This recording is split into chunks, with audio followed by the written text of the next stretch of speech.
Okay. Good morning, everyone. Let's join together in a bracha. Baruch ata Adonai Eloheinu melech haolam asher kidshanu b'mitzvotav v'tzivanu la'asok b'divrei Torah. And with that as our suitable introduction, we're going to resume from where we left off last week in the middle of Berakhot, page 5a. I hope we will make our way pretty deep into 5b today. There's so much to cover, so let us not delay. We're going to go right into our study. So this is where we pick up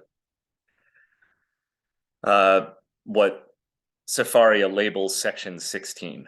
Amar luhu Rabbi Abba bare de Rabbi Chia bar Abba. So Rabbi Abba, son of Rabbi Chia bar Abba, said, my father, Rabbi Chia bar Abba, said that Rabbi Yochanan said as follows. Okay, finally we get to the quote after all of the solicitous citation of sources.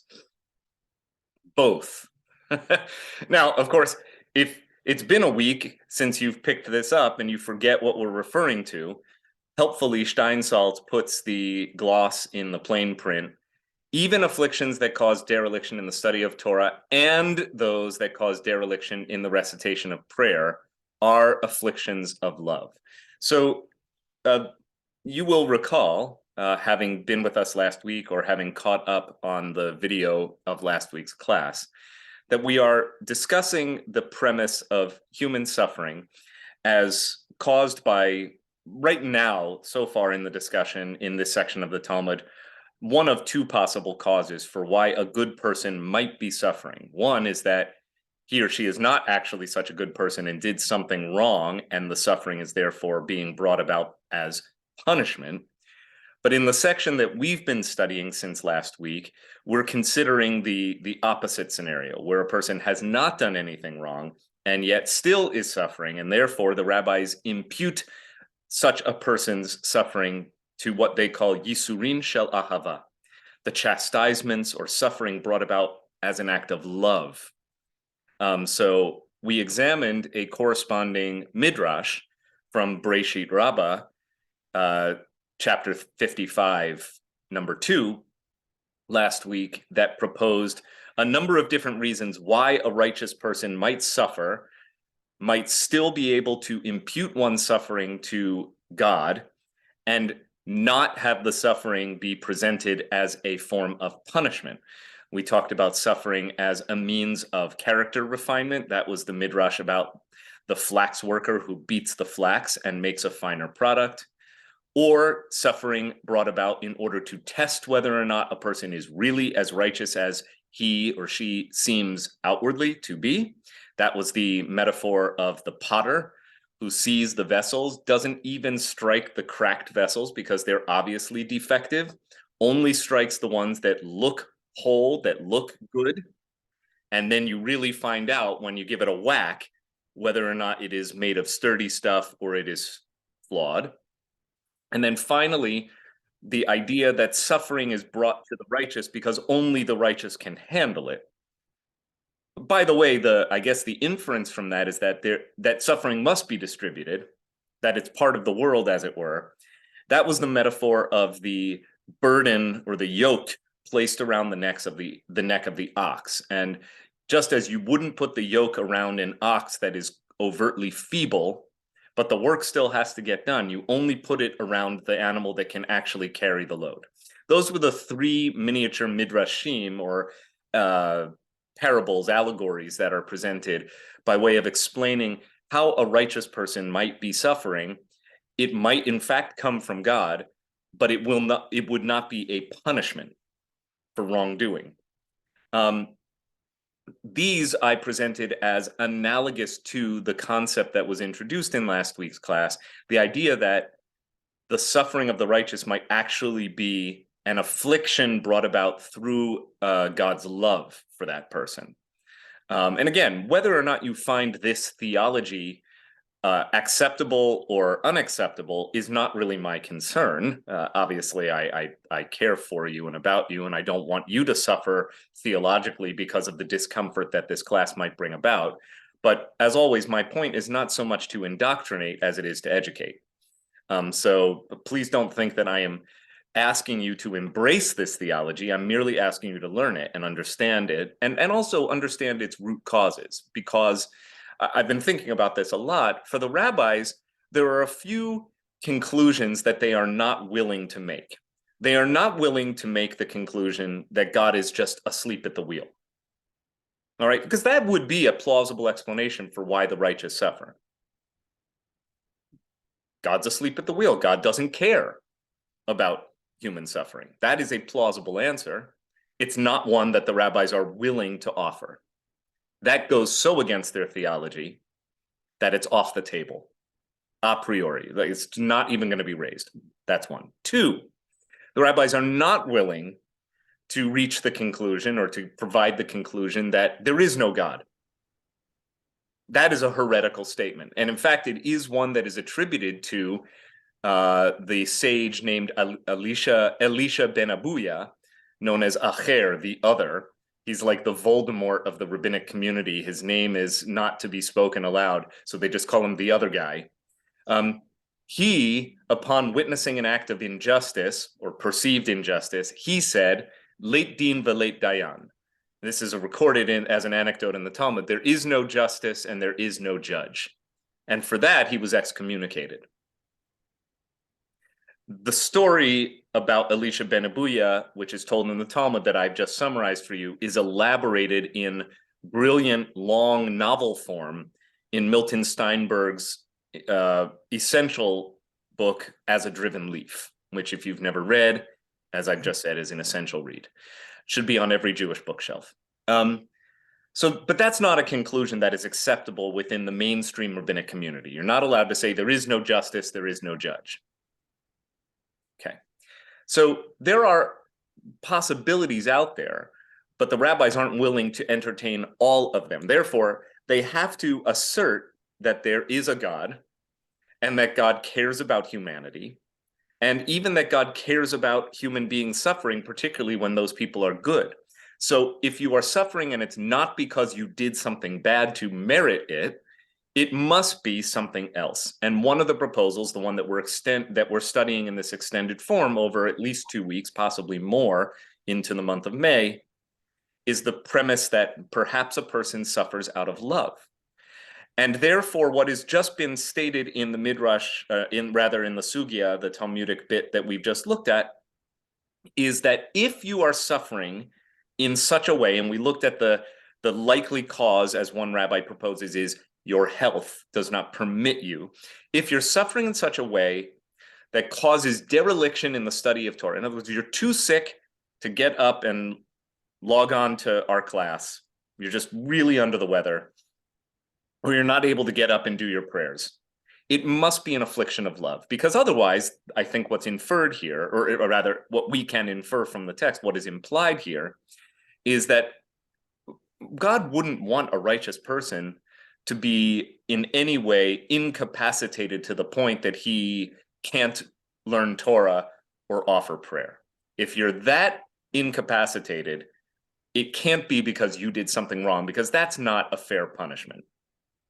Anyone should be, and even if you did do something wrong, the opportunity to return to Torah and return to prayer is a path to teshuvah, to repentance and restoration of your character. So it wouldn't make sense for you are so sick you can't pray, you are too sick to get up and study, as a suitable punishment for doing something wrong. It must simply mean that God loves you so much that you're suffering in a way that prevents you from doing two core acts of Jewish connection. That's my read on this whole text here. And we have a bunch of hands up. So Judy, why don't you go first, please? Just quickly, I wanted to refer back to the chosen people idea, because I did not elaborate. And just as I think about it, Jews have gone through so much. Jews have gone through the Crusades. Jews have gone through pogroms. Jews have gone, but have survived, and still still believe in God. There's God there, not all, but some. And then just to quote the line from Tevye, but once in a, we are your chosen people, God, but once in a while, can't you choose someone else? So I just that is, to me, there's something essentially, yes, there's essential suffering still relates, and not that that's a positive Well, it is a way of accepting the chosen people, which is, of course, we don't want to say we're better than everybody else. The thing is, we've suffered more than everybody else. Beautiful, Judy. So what you've really done, I think, is extrapolate out from a text which appears to talk about the suffering of the individual to comment on how this is really an endemic condition, or at least it's a condition that is deeply associated with being Jewish. Like, it's a collective thing too. It's not just the individual suffering, it's the collective trauma or the collective psychic trauma that we as Jews carry and that we associate with our special relationship with God, right? That there is a sense, and Tevye, of course, in Fiddler, in Shalom Aleichen's great narratives about Tevye the dairyman, exemplifies this tension between, on the one hand, I suffer, on the other hand, because I am a Jew, I am chosen, and the two are not actually dissociated from each other. They're deeply associated with each other. That's great. Audrey? Unmute. I just good. needed 2 clicks. I just can't help thinking about the cover of Time magazine when I was still quite young. God is dead. Mm-hmm. And of course, that's also a natural outgrowth of what I always go back to, the Holocaust, and it's timely right now. Yeah. And just how do you put the two together? I mean, the rabbis weren't willing to say something like that. I guess a rabbi couldn't, but one said that, I don't know, remember which one, that he wasn't saying that God was dead, but that we live in the time of the death of God. Lovely. And I don't know who said that. The phrase is famously attributed to Friedrich Nietzsche, the German poet, musician, and philosopher. But having said that, I think you're right. This would have been a heretical conclusion for the rabbis of the classical rabbinic period, of which the Talmud is very much included.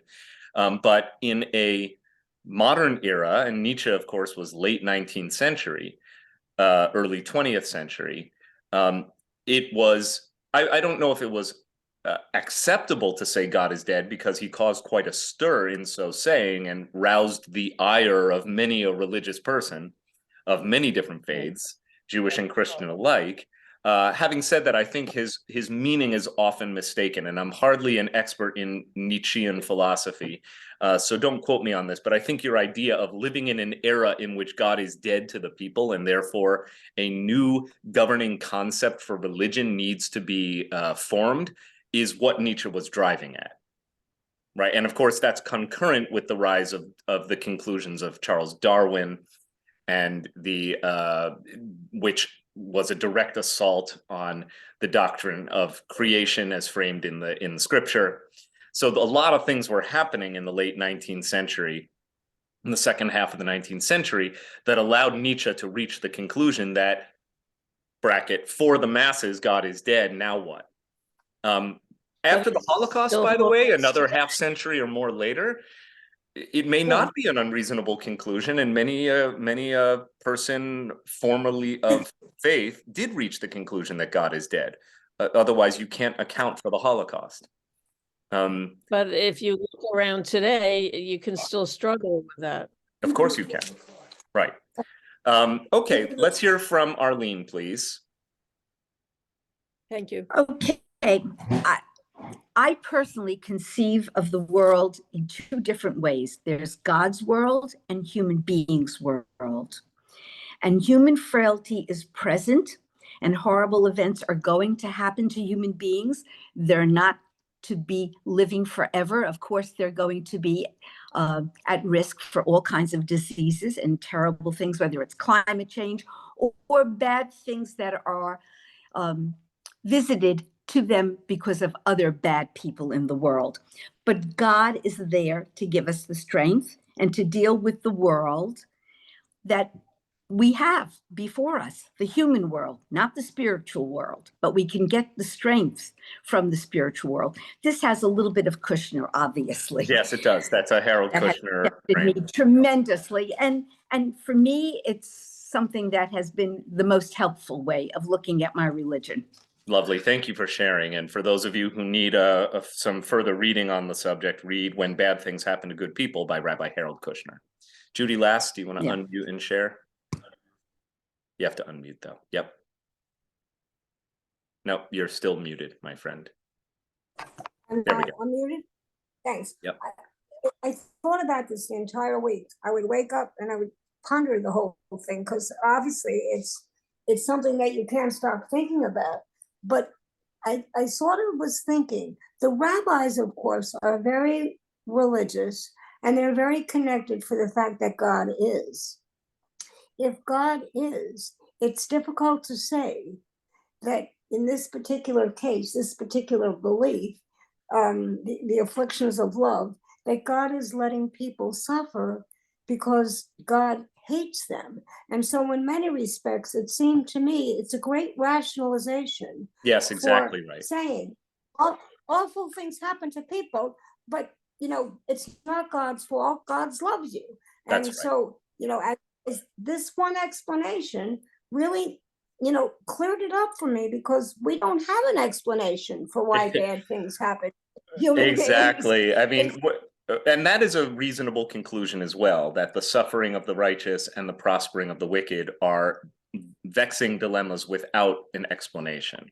But that the rabbis, certainly in the classical rabbinic period, the rabbis are unwilling to state the unmentionable, which is there is no God, or and Aaron put in the chat box, is it okay today? Well, it all depends on which rabbis, which community, which setting. In a mixed group with a bunch of Orthodox rabbis, I would probably elicit more than a few rebukes if I were to just go right out and say, the evidence is overwhelming from observing the world and the way in which humanity exists within the world, that there is no God.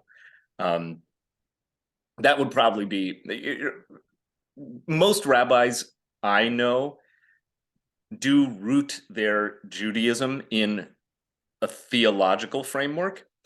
There are humanistic Jews and humanistic rabbis who disavow the language of God because they disavow the necessity of God to function meaningfully as a Jew or as a Jewish community in the world. And so I think they are authentic Jewish leaders and indeed rabbis, teachers of a tradition, but they are not willing to affirm the place of God within that tradition. I find that it's a little bit, that must be tricky, I guess, because it really does mean an unwillingness to embrace the dominant intellectual theological construction of the Jewish civilization. But as a Reformed Jew, I really do believe that innovation is essential for the thriving of Judaism, that diversity of thought is welcome within Judaism, and that Judaism is effectively a non-creedal religious civilization in which a Jew is what a Jew does, not what a Jew believes. And therefore, within fairly broad parameters, I think it's possible to be a rabbi who disavows God. There's certainly plenty of Jews in the pews who do. So it would lack integrity for me to say that only, that it only disqualifies rabbis, right?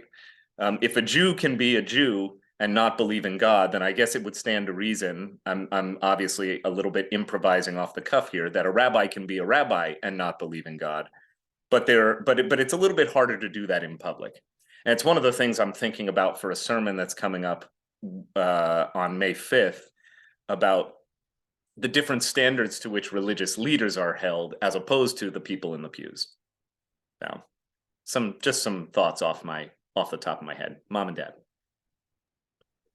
I'm thinking about what the rabbis who constructed this Gemara wanted from the relationship with God. What was necessary for them to have in a relationship with God? You already mentioned that they could not go to the place where they said that God's asleep at the wheel or God doesn't care.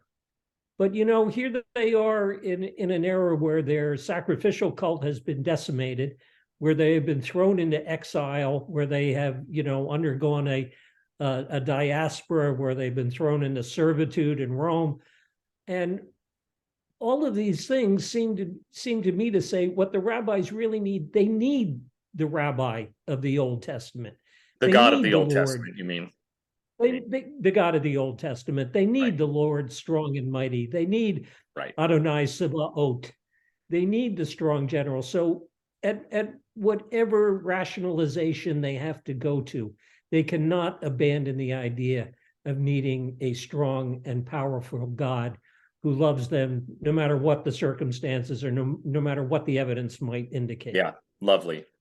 I forget who it is who said it, but it continually proves itself true. All theology is autobiography. All theology is autobiography. I'd like to move on. You can mull on the meaning of that phrase, and then I'll come back to a few other questions and comments. Okay, so this is the proof text for the idea that the incapacity to study or pray would be a yisurin shel ahava, would be a from among the afflictions of love, the verse for whom he loves, God rebukes. Right, so that was the verse we looked at before. Whom he loves, he rebukes. Hang on, got to go back a week in my mind. There it is, Proverbs 3:12. Right, that's in the sidebar. For whom the Lord loves, God rebukes. So, in other words, and again, we talked about this last week. Right, the parent who holds one child to a different standard, not out of disfavor, but out of favor. I hold you to the higher standard because I love you. I expect more of you, not out of hate, but out of love. Okay. Whom the Lord loves, God rebukes.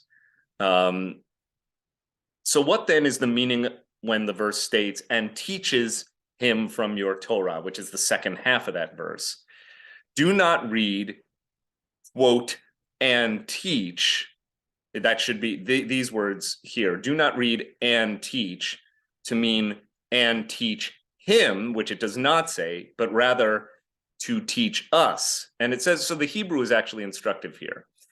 Talmud lomar. So what is meant when the Talmud says, when the verse says, Umi Toratcha tilamdenu, right? And from God's Torah and from your Torah, he teaches him. Do not read tilamdenu, meaning teaches him, but rather tilamdenu, different vowel. That's it. It's just this word here. If you're a good, quick Hebrew reader, you can read this as tilamdenu. And this word, same consonants, but the vowel under the dalet is different. Tilamdenu, which means you teach us. So in other words, the suffering of the righteous is not there, does not exist in the world in order to teach the sufferer a lesson, but rather to teach us something. To teach us something about the nature of suffering. Okay. The rabbis, again, wrestling mightily with the reality on the ground, which is that good people suffer. Okay. And it elaborates on this. Kal v'chomer mishen va'ayin. Okay, you can learn this principle through what is called an a fortiori inference. This is a rabbinic hermeneutic, a way in which the rabbis use language in a particular way, sometimes manipulate language, do specific linguistic maneuvers known as hermeneutics, the art of drawing meaning out of a text in this case. And in this case, the a fortiori hermeneutic means you take a case that is, as it were, light, and from the light, you can extrapolate to the heavy, right? If something is true in an X case, which is light, a simple matter or easy to understand, an easy matter, all the more so when it is big or heavy. Kal v'chomer mishen va'ayin. So this is an a fortiori or kal v'chomer inference from the law concerning the tooth and the eye of the slave. The tooth and the eye are each a single limb of a person, or limb, better translation would be body part. And if his master damages either, the slave thereby obtains his freedom. That is a law from the Torah, by the way, from Exodus, I want to say chapter 22. Don't quote me on it. 21 or 22. So if you are beaten or whipped by your master, you're a slave, and you lose an eye or you lose a tooth, you've earned your freedom. The slave thereby obtains his freedom. Suffering that cleanses a person's entire body, all the more so, one obtains freedom in the spiritual sense, right? So we can learn from the Torah. This is a very interesting case law that's being applied here. If it is a law in the Torah that damage to a single body part of a slave earns the slave his freedom, how much the more so does a person whose entire body is afflicted with suffering earn his freedom, that is to say, his atonement, meaning he's clean in the eyes of God. We are all servants to the Most High, right? So the idea that we are all slaves is required to understand how the analogy works here. An interesting case of how the rabbis reasoned through these challenges, applying classical rabbinic hermeneutics to theological problems. Let's move forward. Okay, and that is the statement of Rabbi Shimon ben Lakish. As Rabbi Shimon ben Lakish said, the word covenant, brit, in Hebrew, is used with regard to salt. And the word covenant is also used with regard to afflictions. Okay, so we're going to apply a different hermeneutic here. The hermeneutic that's being applied here is called gezerah shava, which literally means equal measure. If you can find a word or a phrase that is used in context A, and the same word or phrase is used in context B, then A and B statements must be related simply through the use of a single word. So we're going to see how this plays out. But the rabbis begin with the conjecture. Shimon ben Lakish points out that there is a time in which the word brit, this word here, Ne'emar brit, you see how it's in quotes? Brit, a bris. But a bris is not the act of circumcision. Bris just means covenant. All right, so we have an example from the Torah where the word brit, or covenant, applies to salt. We'll see how salt plays into the idea of covenant. And we have an example where the word brit applies to suffering, yisurim, there's that word again, suffering or chastisements. Now here are the proof texts. As it is written, the salt of the covenant with your God should not be excluded from your meal offering. With all your sacrifices, you must offer salt.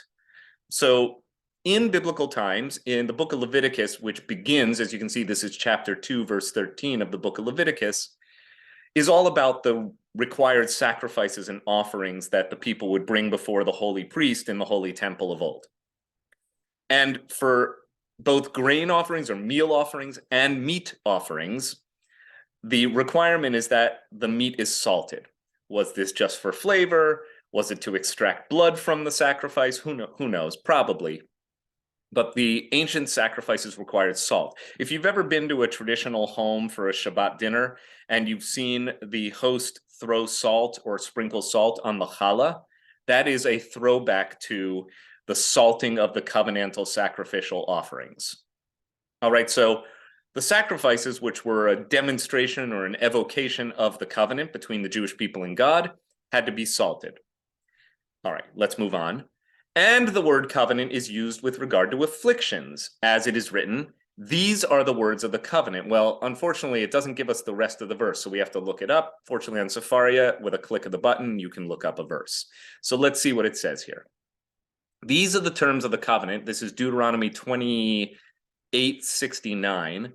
These are the words of the covenant, or the terms of the covenant, which Adonai commanded Moses to conclude with the Israelites in the land of Moab, in addition to the covenant which was made with them at Horeb. Now, that is the last verse of a titanic passage of curses.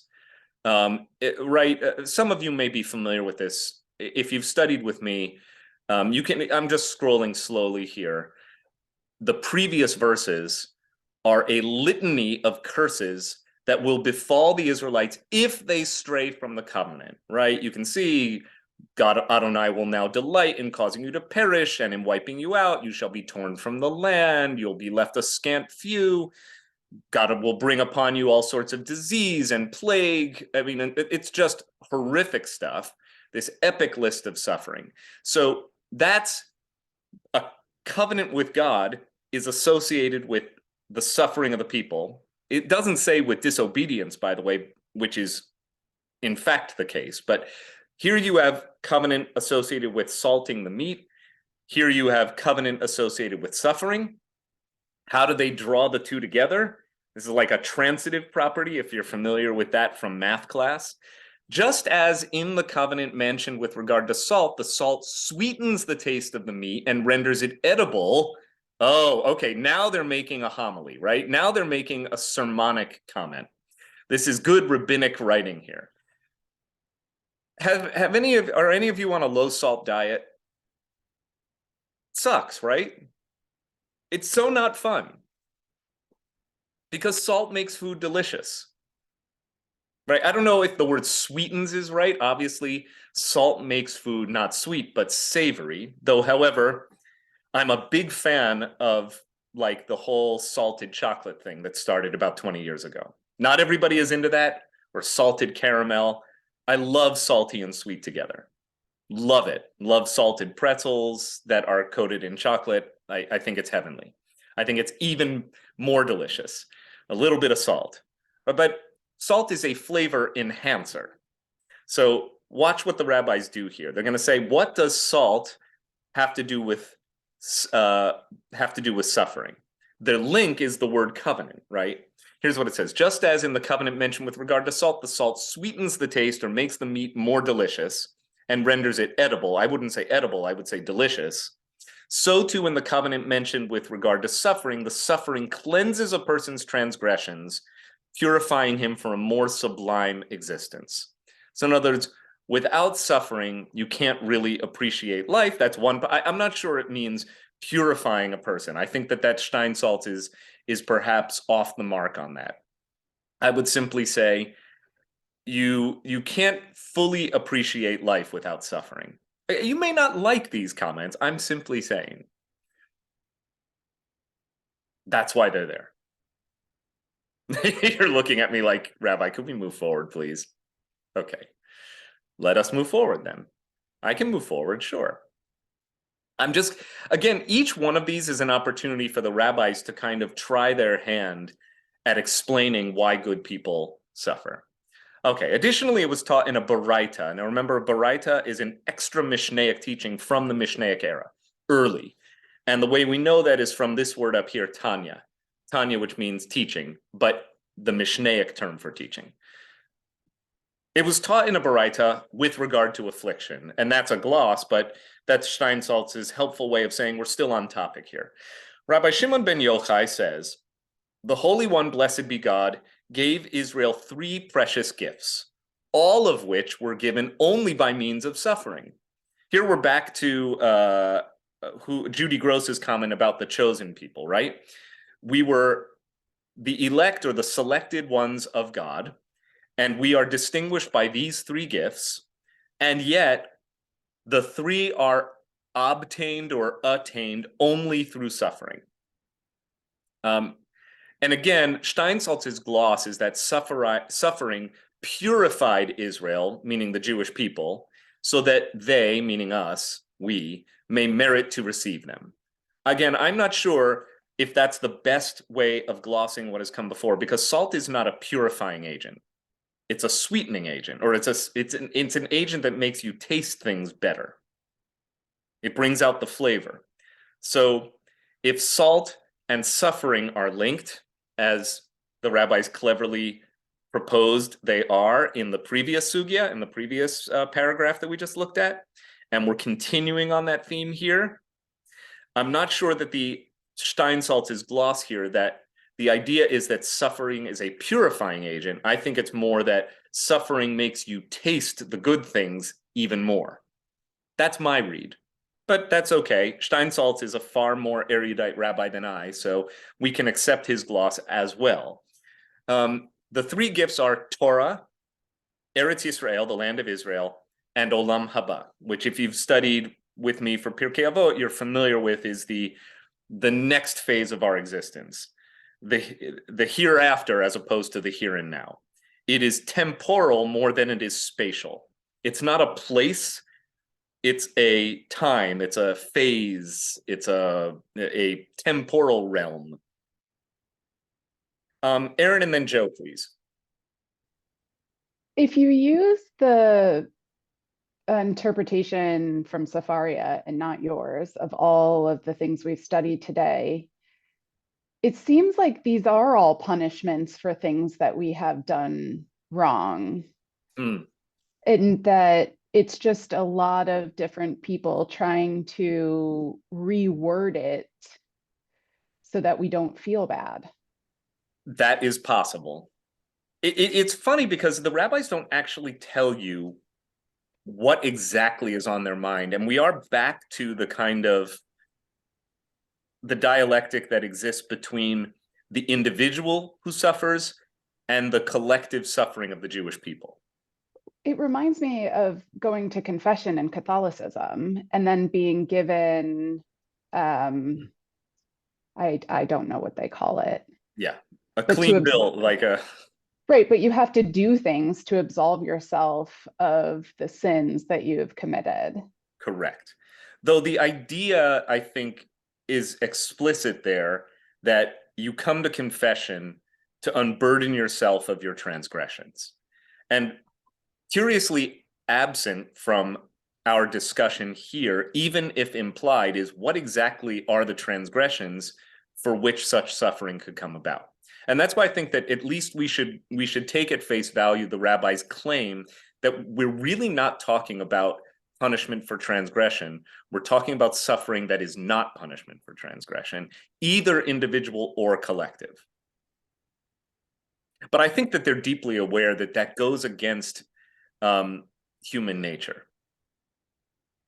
There's a t-shirt out there with a funny like meme. It's like 27 world faiths commenting on the nature of the human condition. And forgive my vulgarity here, but the t-shirt is called Shit Happens. And the Jewish version of shit happens is, why is shit happening to me? Right. So there's, I'll see if I can find it. If you probably Google the shit happens shirt, it's very funny. I can't wear it in public because it's a little too vulgar, but I've always related to it. That, you know, it is in the nature of a human being, and certainly within the nature of the Jew, to need for there to be a meaning to our suffering, both individually and collectively. And so it is very easy to reach the conclusion that it must be something I did. But I don't actually see the rabbis explicitly saying that. The means of rectification may resemble the same as when you have transgressed, however. I think. Yeah. No, I don't have a further comment. Okay, Joe? In talking about salt, I was thinking about the expression pouring salt on a wound. That you feel uncomfortable at first, but you look forward to the period afterward where you're relieved. I like that too. And Aaron, maybe that comment does deserve the final word, at least on to put a button on this part of the conversation. Why does there need to be a reason at all? If you haven't, go see A Serious Man, the Coen Brothers movie. That's what this whole discussion is about, or the movie is all about this discussion. When Michael Stuhlbarg's character, Gopnik, goes to see Rabbi Nachner, the second of the three rabbis in the movie, and he basically comes to him and says, why is God doing this to me? He's a Job-like character who's just endured suffering of every kind: physical, emotional, marital, familial, professional. It's a pileup of suffering. And the rabbi's answer is, Hashem doesn't owe us the answers. The obligation runs the other way.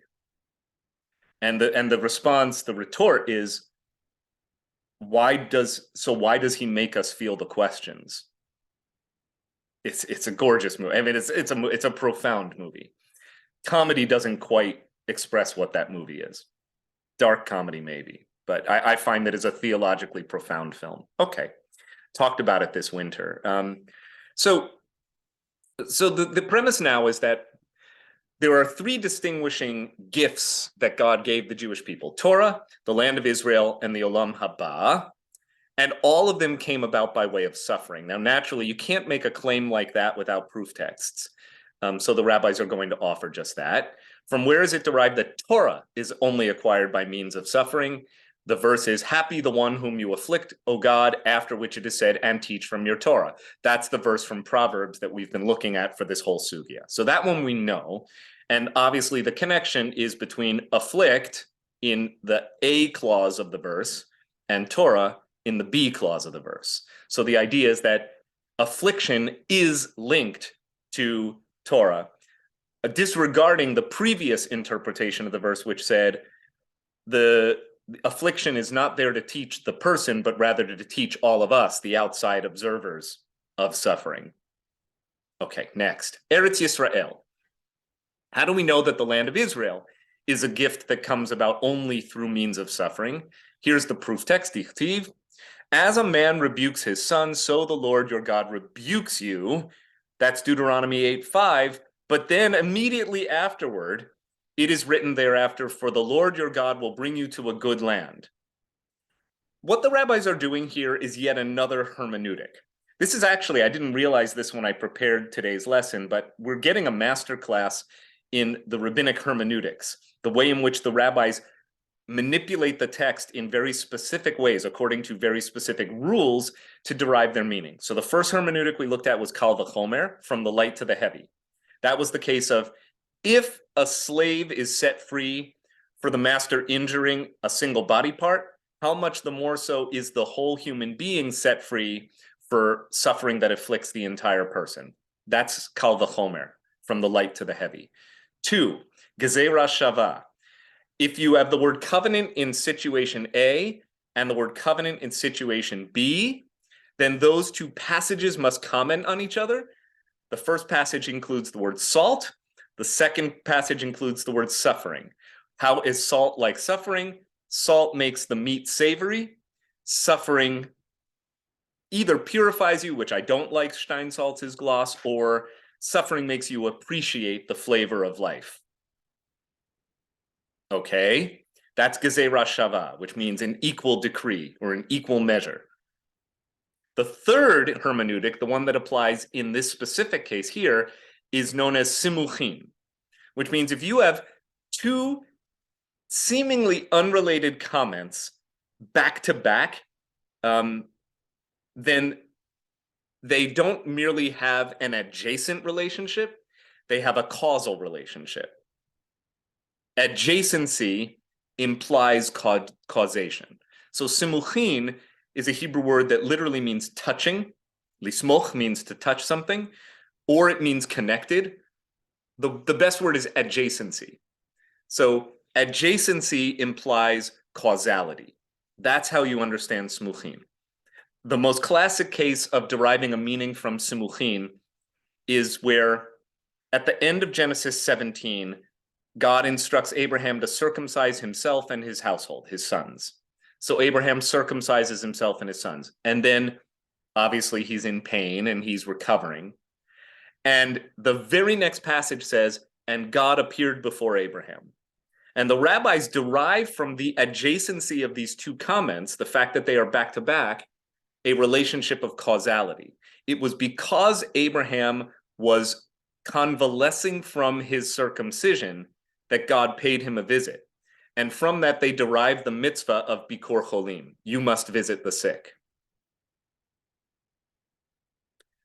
Bikur Cholim, or the mitzvah to visit the sick, is not presented as a flat-out declaration, this is a mitzvah in the Jewish tradition, anywhere in the Torah. It is derived from the adjacency of Abraham doing a little home circumcision on his and his family's foreskins.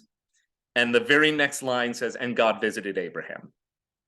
So if someone you know is going through sickness, pain, illness, recovery, then you should visit, just as God visited Abraham. If this seems really out there to you, good. That's how Midrash works. That's the rabbinic art of making meaning out of text. It is sometimes a bit obscure. All right, so the adjacency here is section or verse 1, God rebukes you. Verse 2, God is bringing you to the promised land. So the two are not merely adjacent, they're causal, cause and effect. Because God rebukes you, therefore God brings you to a promised land. You suffer, but there's a reward, or there's a commensurate benefit to your suffering, which is that, yes, you're suffering, but guess what? You've got Eretz Yisrael. Okay. And finally, ha'olam haba, what's the proof for that? The verse says, for the mitzvah is a lamp, the Torah is light, and the reproofs of instruction are the way of life. Very interesting phrase. In Hebrew, ki ner mitzvah, so the mitzvah is a ner, a flame or a lamp, the Torah or, and the Torah is a light, the derech chayim tochechot musar. The rebuke or the reproof of instruction is the way of life. Here's Steinsaltz's gloss, which I think is pretty helpful. One may arrive at the lamp of mitzvah and the light of Torah that exists in the world to come only by means of the reproofs of instruction in this world. In other words, life is the school of hard knocks. And even more than book learning, it is the learning that comes through the hard knocks of life that prepares you for the world to come. Okay. Uh-oh. Are you all frozen?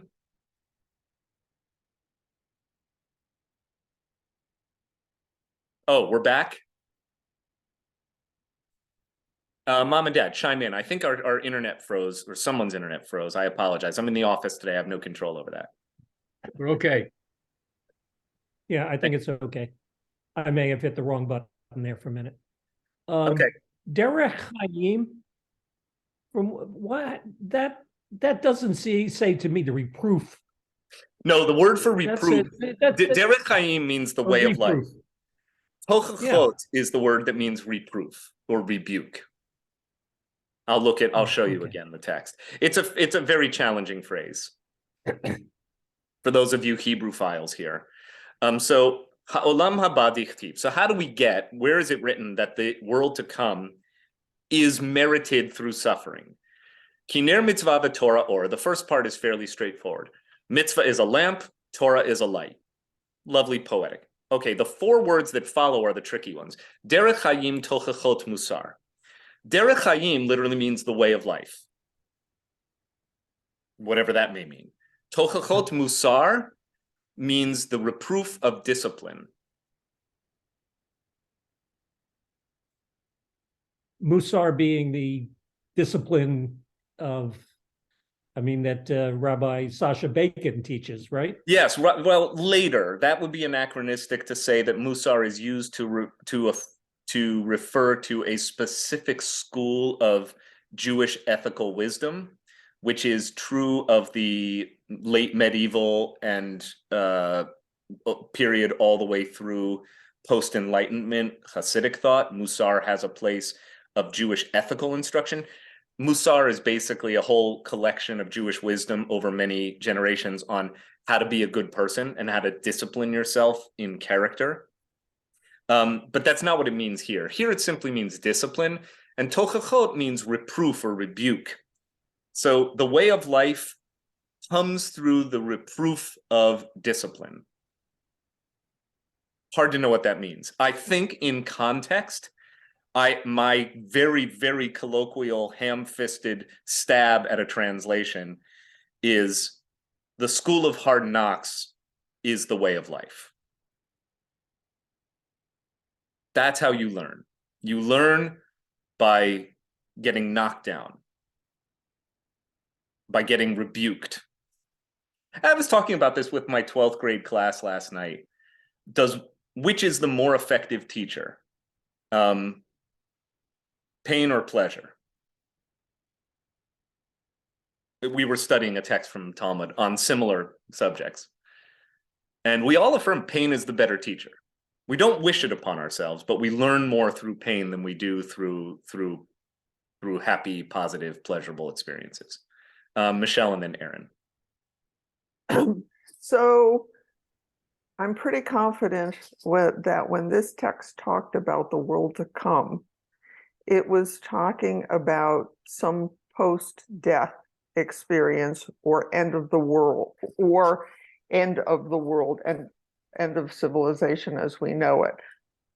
I would take the world to come, maybe leveraging that second one, that hopefully humanity improves over time, and the world to come isn't my next life, but a future vision of humanity. The suffering now, rather than being maybe, you got to go through crap now, but that's okay because you're gonna, some future life, everything coming Messiah, everything's going to be wonderful. So much as maybe we should be learning from we individuals and humanity civilization should be learning from our mistakes in order to improve what comes after. Great, deep reading, and informed deeply by some knowledge that I think will be helpful to unpack for a few moments. So thank you, Michelle. Let me do that. One, thank you for affirming that the text can be read on two different levels or wavelengths. There's the individual and the collective. Now, we've said that many times today. It started with Judy Gross's comment about chosenness, where the texts about suffering can also be viewed as a comment on the collective trauma of the Jewish people, the collective psyche of the Jewish people, the collective experience of the Jewish people. Or the text can be taken at face value as a comment on the suffering of the individual and what it means. A. B, to your specific point about Olam Haba, the world to come, I think you're correct. The term comes into fashion around, not so much around the idea of a personal afterlife that awaits you the minute you die, but rather it is framed in the language of, here's a great 50-cent word for all of you, eschatology. Eschatology is the study of or the concern with the end of time or the end of days. And as the Jewish tradition, the Jewish civilization evolved in dynamic relationship with Hellenism, that is to say, Greek culture and eventually the Greco-Roman world and Greek philosophy,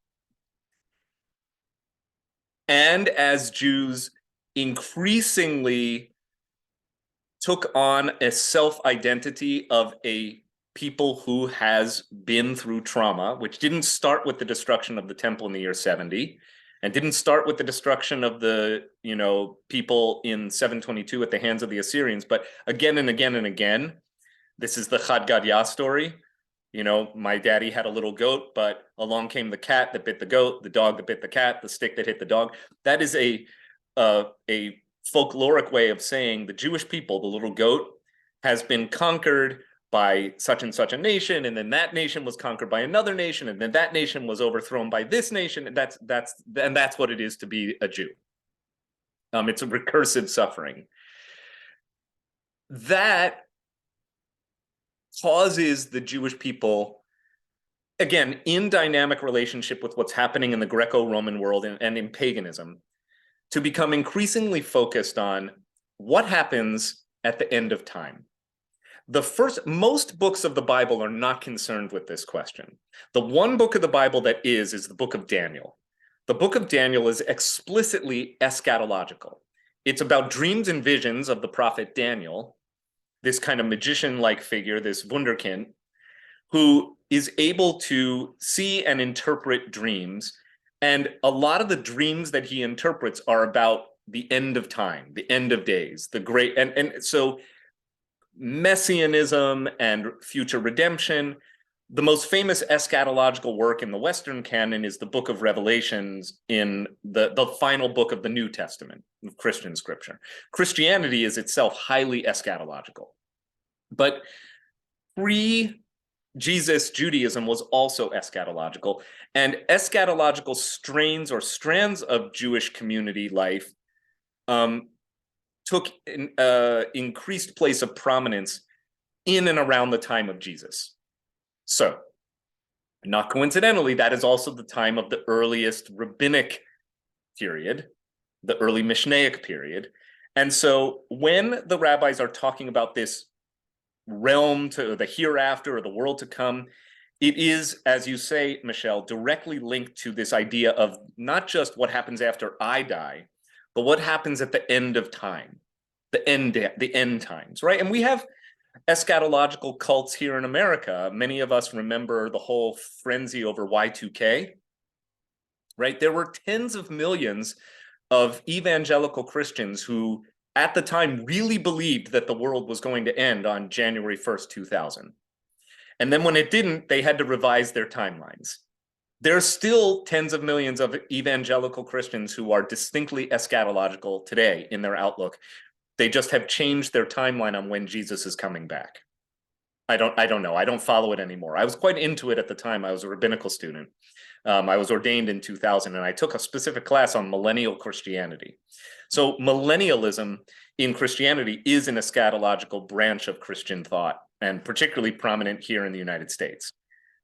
So what ends up happening for the rabbis is this increasing fixation on what happens at the end of time leads them to the conclusion that it must be that the injustices that cause good people to suffer and, flip side, bad people to prosper in the here and now will be rectified in the Olam Haba.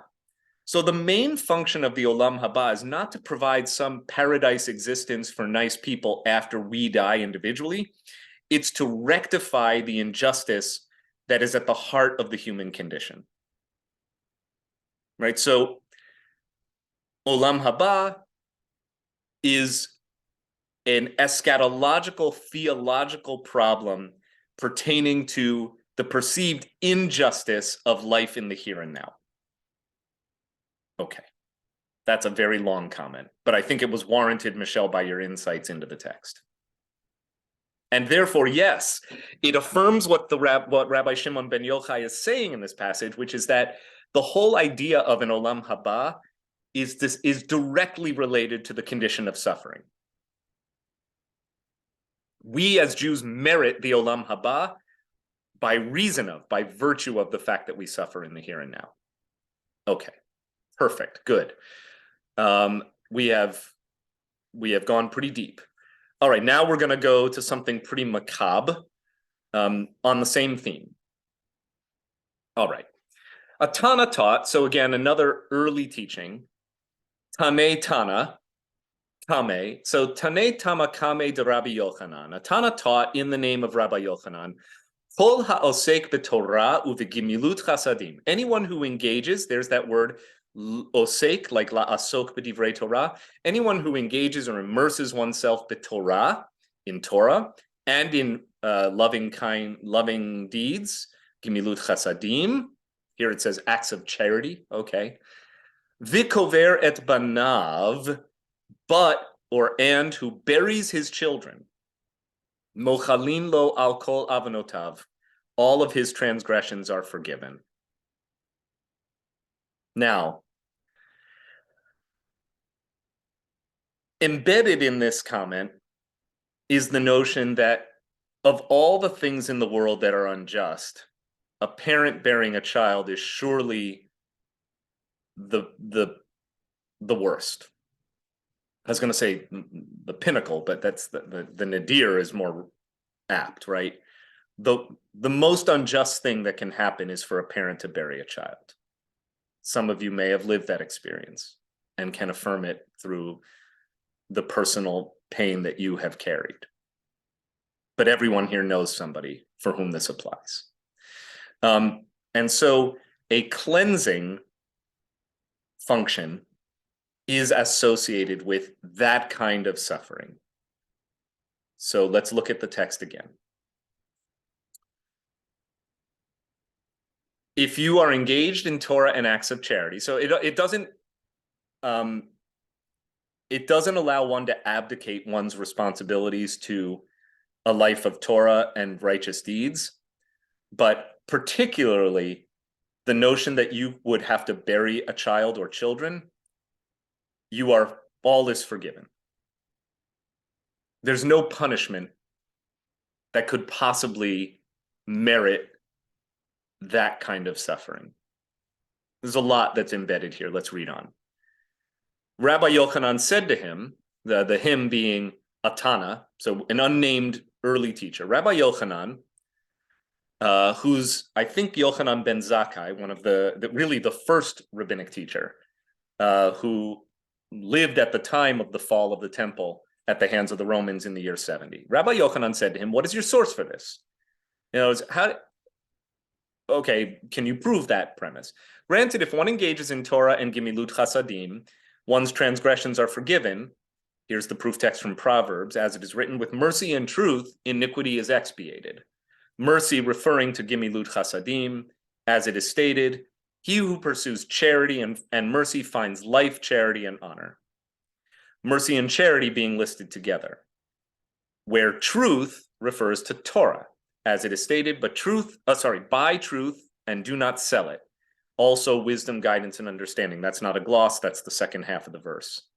However, from where is it derived that transgressions of one who buries his sons are also forgiven? In other words, summarizing here, we can prove from biblical text that there is particular merit and forgiveness granted for one who engages in acts of loving kindness or charity and Torah.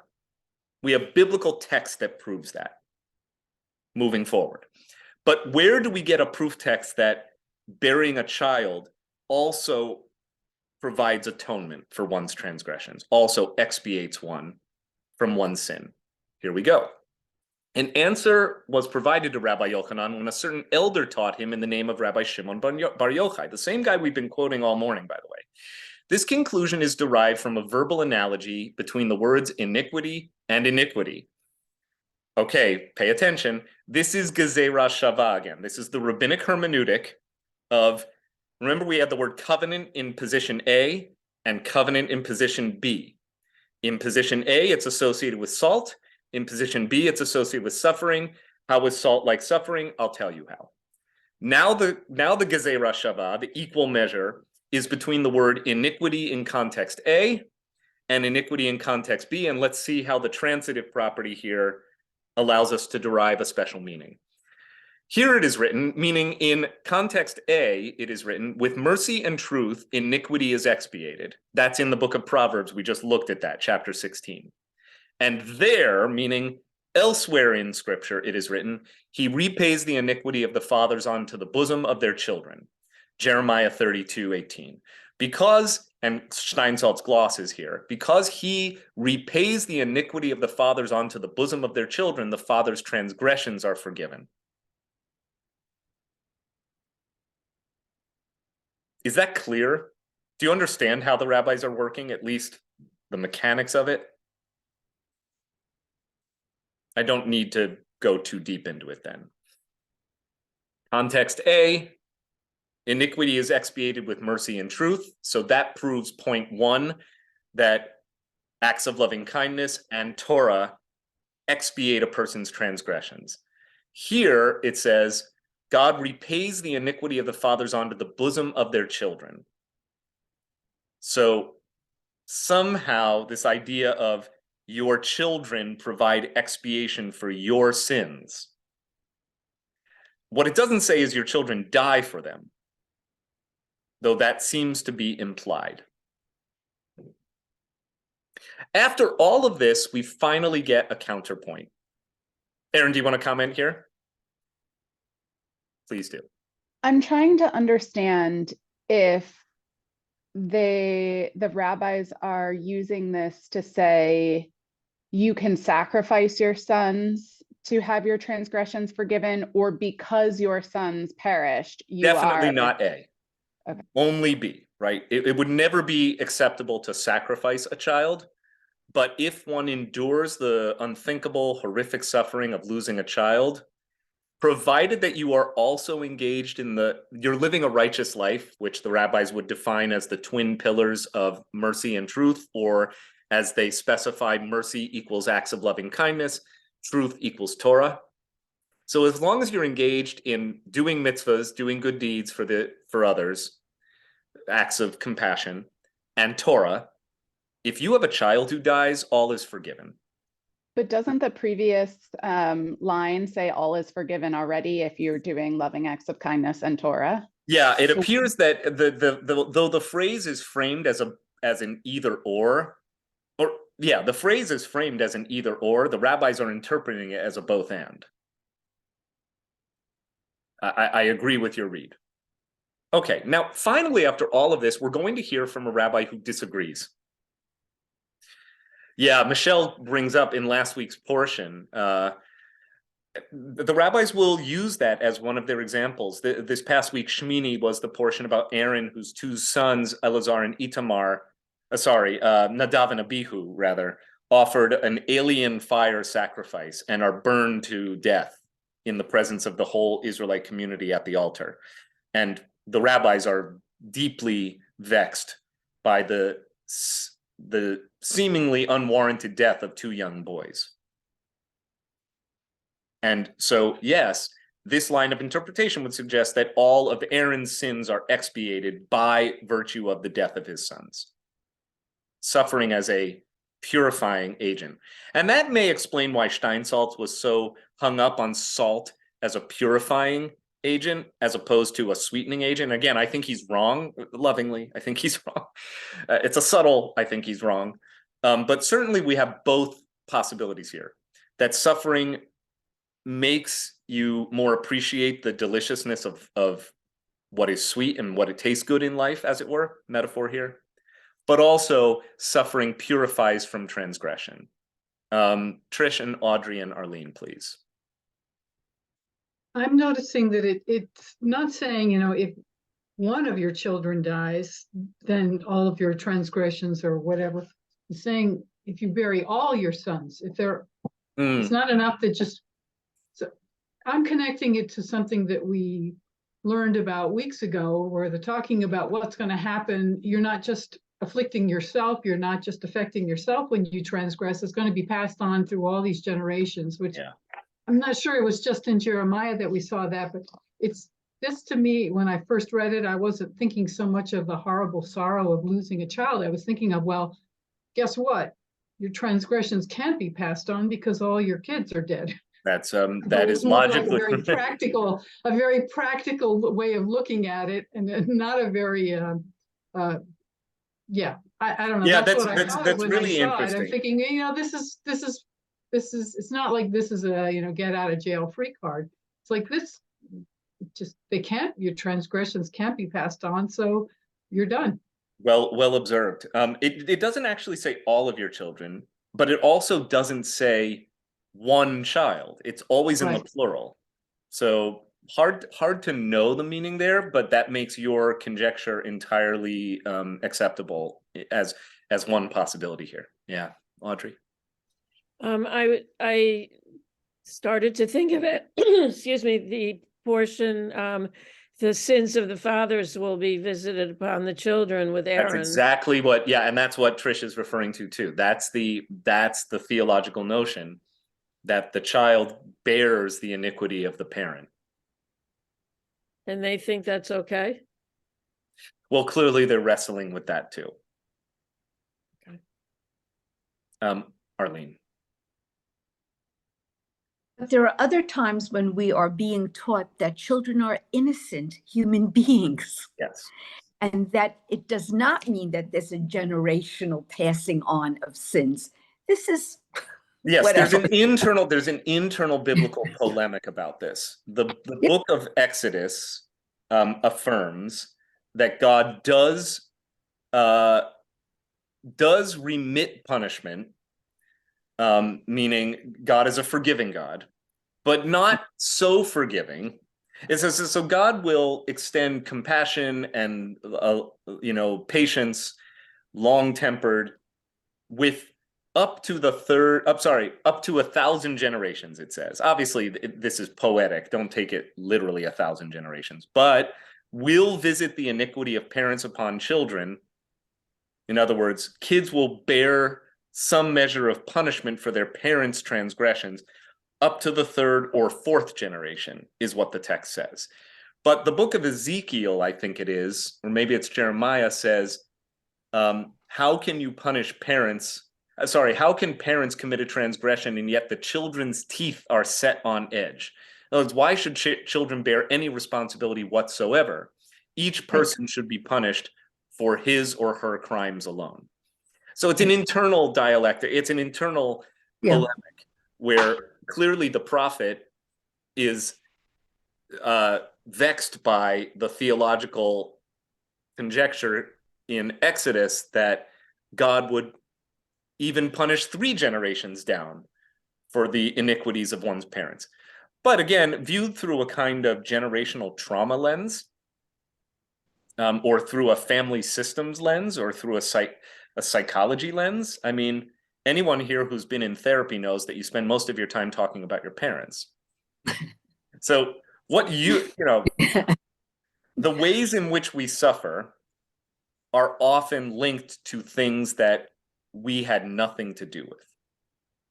Let me share something with you.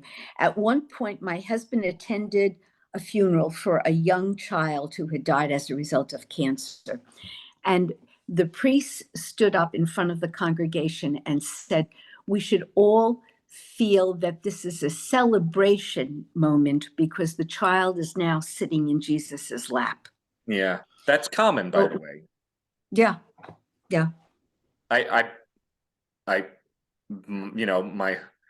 I don't like it. My heart hurts when I hear that, but I've been to funerals like that.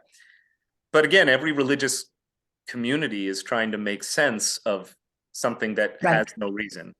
I'm back to Aaron's question in the chat box, which was the shortest question that's been asked all morning, which is, does there need to be a reason? Right. Yeah. But it is human nature to impute meaning to things. And it is certainly Jewish nature to impute meaning to this, right? Of the other, I guess we talked about the conclusions the rabbis aren't willing to reach. They're not willing to reach the conclusion that God doesn't exist. They're not willing to reach the conclusion, by the way, that God is evil or capricious and inflicts suffering just for kicks. They're not willing to reach the conclusion that there is no meaning to any of this. So the rabbis, in other words, are operating from their starting point for everything we're looking at is it has to mean something. Then you have Aaron, or you have a serious man who says, why does it have to mean something? Who made that rule? Right. Aaron. Since I'm quoting you without your permission. It's in the chat box. I guess I keep going back to a question I think I asked last week, was where was any of the discussion of the pain caused by telling a parent they should be celebrating the loss of their child? Yeah. And do the clergy or the lay members of the community who tell families that ask whether or not they share in that belief? Yeah, I don't know, because I'm not a participant in that, or much less a leader in any of those religious communities, and such theological frameworks for suffering and death, and particularly the death of a child, are alien to me, and I think they reside mostly outside of the Jewish tradition. I'm always hesitant to say that's nowhere within Judaism, because it might be somewhere. But if it is, I'm not familiar with it, and it's not given a place of prominence. But even what we're looking at today, I would not bring to a family in a time of having buried a child. I would not say, well, the suffering that you're experiencing now expiates you from your transgressions. Like, I'm trying very hard to give the rabbis the benefit of the doubt in what they're trying to accomplish here, but I feel like they're so short-sighted in spending so much time trying to put meaning on this suffering that the the layers in which they twist themselves into create their Yeah. own secondary source of pain. I love that. I think that's such an articulate and insight into what's going on here. Now, I will say, when we finally get to resume our study in mid-May, May 11th, I promise that where this is going, and I don't want to give any spoiler alerts here, there will be something that I think all of us can, there's going to be a story that culminates this whole passage that I think flips everything on its head. So you have to kind of play the long game with Talmud. Russell, do you want to chime in here? Yep.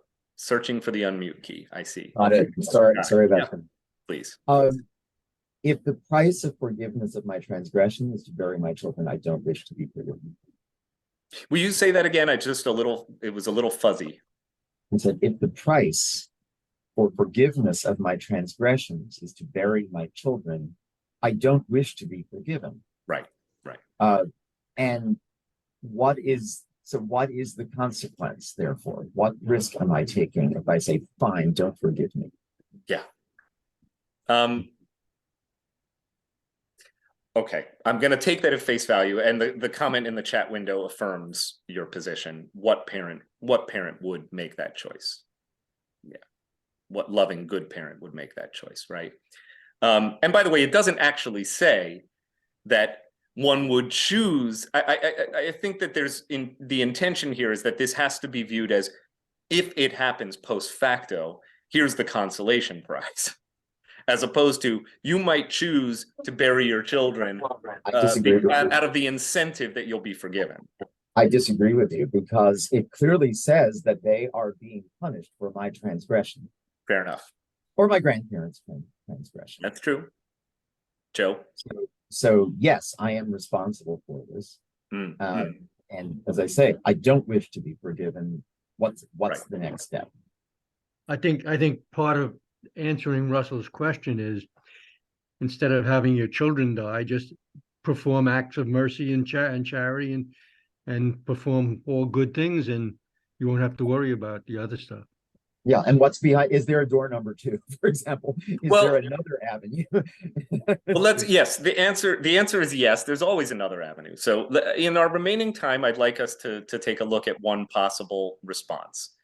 So the same Rabbi Yochanan, who, remember, was quoting his teacher, the Tana, the unnamed Tana, he adds to the conversation with the following declaration. Amar Rabbi Yochanan, Niga'im uvanim. So Niga'im, not just any kind of disease, but specifically Niga'im, which actually means plagues, but is associated intimately with skin afflictions that are broadly termed leprosy, though not the medical diagnosis associated with what is colloquially known as leprosy today, which I believe is Hansen's disease. Anyway, any constellation of these dreaded bodily afflictions that the book of Leviticus gets into quite some gruesome detail about, as a matter of fact, in this week's Torah portion.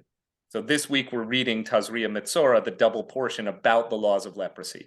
He's saying that kind of bodily suffering, and any suffering due to children, and that could mean infertility, not having children, not being able to have children, or the suffering that is inflicted when children die. I think that has to be understood as the link, right, to what has just come before. Otherwise, the word children doesn't make sense in this context. So leprosy, the suffering caused by leprosy or children's death, is not an affliction of love. These are not afflictions of love. This cannot be understood as a way in which God shows love for a person.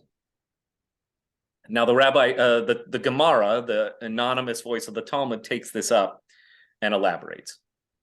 Well, unigaim la, is leprosy in fact not ... an affliction of love? Vihatanya, for it was taught in a Baraita, if one has any of the 4 signs of leprosy, see Leviticus 13, that's this week's Torah portion, they are nothing other than an altar of atonement. So if you look at Leviticus 13, which again comes from this week's portion, all of the rules applied here have to do with how to diagnose leprosy, right? All of these skin discolorations. I'm not even going to read it because I don't want to lose my appetite for lunch. But this is the whole process. And I guess the overall framework that the Talmud provides or imputes to this is that the disease itself is an atonement for one's sins. Now, it's interesting because the use of the word pure or impure probably don't have anything to do with morality. They have to do with ritual purity and impurity. But you can see the frequent use of the word impure and pure, which the rabbis appear to be taking in a kind of, or contextualizing as a moral declaration and not just a ritual declaration. Sorry, I didn't mean to close the tab there. I meant to close the sidebar. So is leprosy not an affliction of love? Didn't we learn in a Baraita, an extra Mishnaic teaching, if one has any of the 4 signs of leprosy as described in Leviticus 13, they are nothing other than an altar of atonement? In other words, no, this is exactly how atonement is made for a person. The Gemara answers its own question. Although the signs of leprosy are an altar of atonement for one's transgressions, yes, he's saying yes, to suffer this kind of awful physical ailment does atone for one's transgressions. Nevertheless, it is not a demonstration of God's love that a person would be afflicted with it. So they're making a subtle but important differentiation. Just because one may be expiated from one's transgressions through the suffering brought about by these dreadful skin conditions, it does not necessarily logically follow that that's God's way of saying, I love you so much, I gave you leprosy. All right. There's a lot of gloss here. I love this. It's a whole paragraph in English, but it's mostly gloss. All it says in Aramaic is, Ve'ibaetema ha lan, veha lehu. All right, which literally means, if you wish, say that this is for us and that is for them. What? That's why Steinsaltz jumps in to help the reader understand. If you wish, say instead, this Baraita, this teaching, that leprosy makes expiation for one's sins, but does not come about as an act of love. This Baraita, which says that leprosy is an affliction of love, applies for us here in Babylonia, right? Unfortunately, that's how it works here in diaspora. Because outside of Eretz Yisrael, we are not as careful of the laws of ritual impurity, and one afflicted with leprosy may interact with others, mitigating one's suffering. In other words, we don't quarantine, you can't isolate someone, we can't follow the strict letter of the biblical law here in Babylonia, the way our biblical ancestors could back in the good old days in the land of Eretz Yisrael.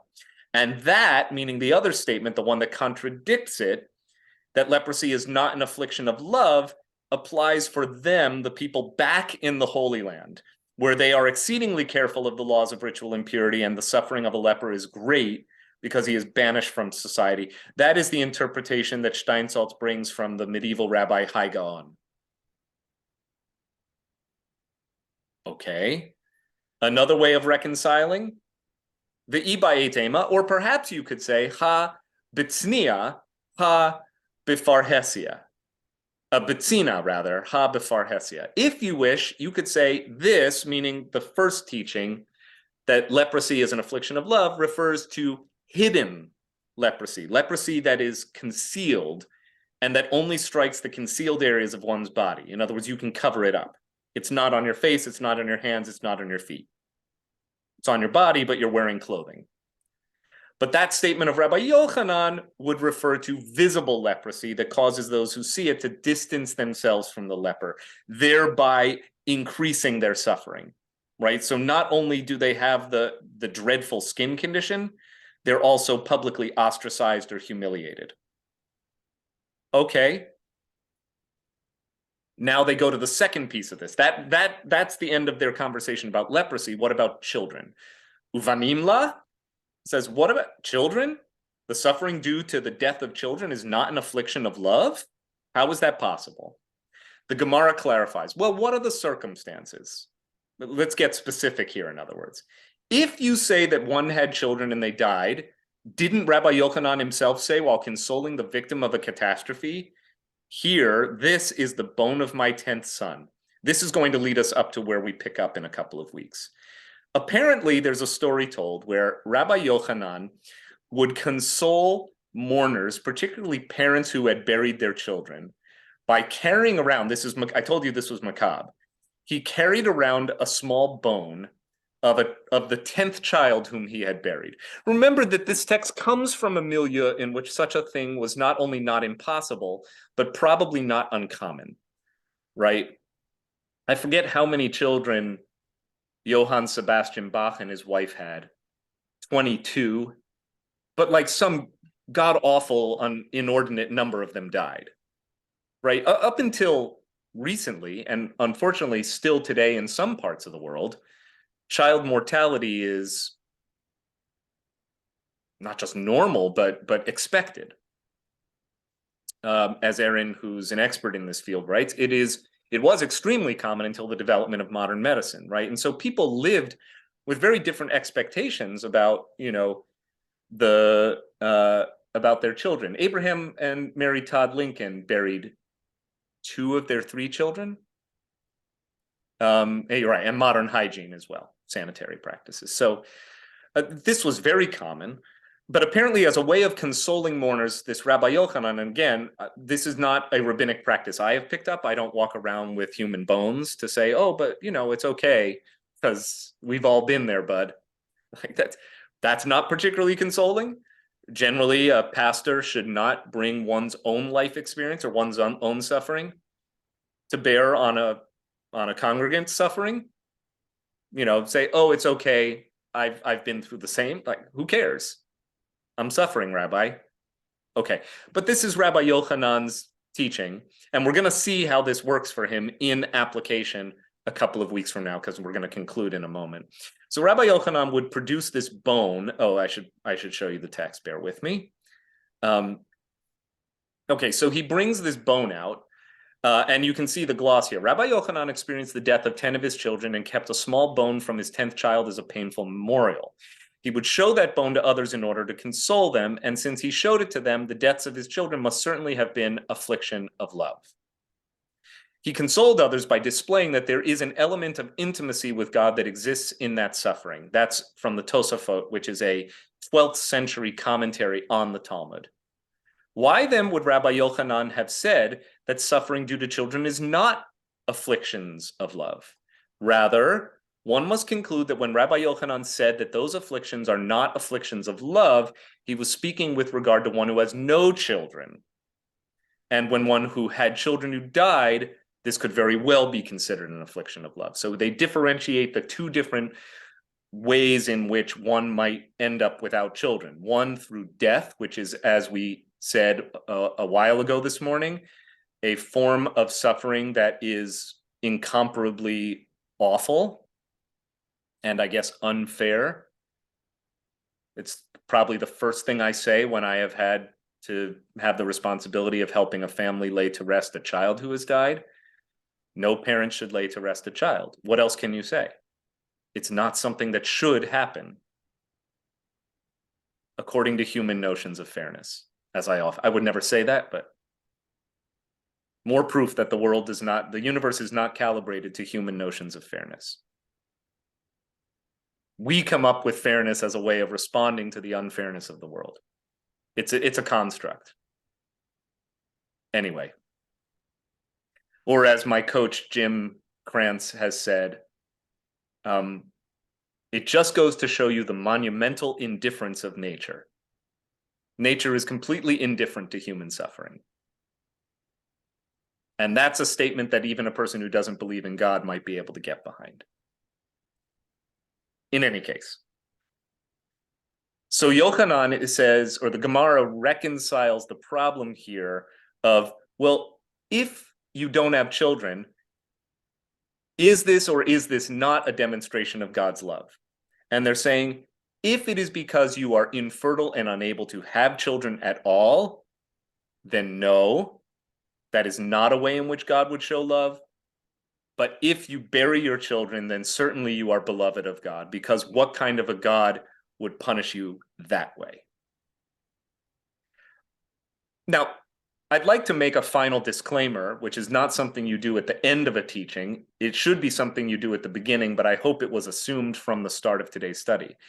I really don't accept, so far, as a theological premise for my own orientation to Judaism and to my work as a Jewish teacher and a pastor, that is to say, as a congregational rabbi, any of the conclusions that have thus far been brought forth in this sugya. This is not my theology. However, I relate intimately and with gratitude to the vulnerability of the rabbis to put, not just on display, but to codify into writing, into the holiest of our books, their own struggle with the prevalence of human suffering and the ways in which it shows up in our lives, and their quest for it to have to mean something. That speaks to me deeply and intimately, because I think that helps me relate to what the rabbis are going through as they write this down. And by the way, the fact that they don't seem fully at home in any of these conclusions, which is why we've now been studying the same sugya for 2 weeks. We've been studying the sugya, therefore, for the better part of 3 hours. We've read less than 1 page of Talmud, and we're still not at the whopper that comes at the end of this sugya, spoiler alert, means that you'll just have to tune in a couple of weeks to learn more. Okay, my friends? In the meantime, this is a week for deeply contemplating the nature of suffering, not just individually, but the collective suffering of the Jewish people. On Monday night and Tuesday, we observed Yom HaShoah, or Yom HaZikaron LaShoah V'Lagvura, our day of remembrance for the victims of the Holocaust and for acts of heroism. There's so much happening between now and next Thursday. I really want you to join us in person for a couple of things. In addition to a very memorable Friday night service this week, where we will have a Holocaust survivor who was a hidden child in Holland named Dr. Eliza Erber.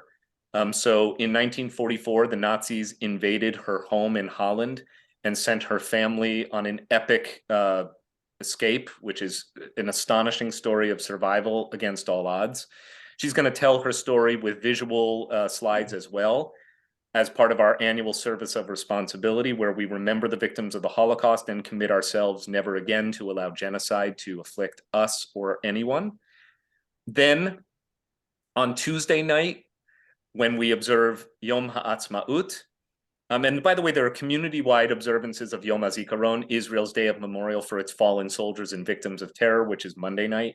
On Tuesday night, we celebrate Israel's 75th anniversary of independence with the incredible opportunity to hear one of Israel's most legendary performing artists, the singer Noah, or full name Achinoam Nini.